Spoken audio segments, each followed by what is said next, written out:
Hello guys, welcome to my channel. આજે હું તમારી સાથે કોઈ રેસીપી નથી શેર કરવાની, પણ હું એક ટ્રીક બતાવવાની છું કે આપણે કોથમીર છે એ લાંબો સમય સુધી સારી કેમ રહે। ઘણીવાર આપણે ફ્રીજમાં પણ કોથમીર કચકચી જતી હોય છે અને એના પાંદડા કરમાઈ જતા હોય છે।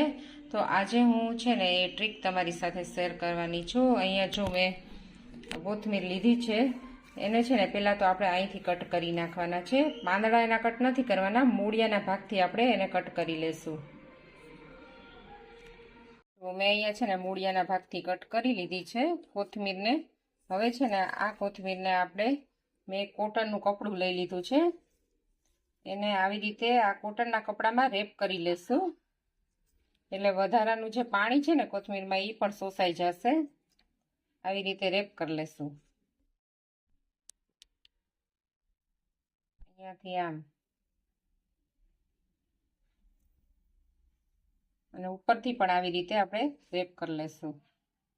જો આ કોટનના કપડામાં છે ને મેં કોથમીરને રેપ કરી અને આવી રીતે ડબ્બામાં રાખી દીધી છે। આવી રીતે પ્લાસ્ટિકનો ડબ્બો છે ને એમાં રાખી દીધી છે। હવે આ પ્લાસ્ટિકના ડબ્બાને પેક કરી અને આપણે છે ને એને ફ્રીજમાં રાખી દેવાની છે, એટલે આપણી કોથમીર છે ને લાંબો સમય સુધી એવી ને એવી રહેશે।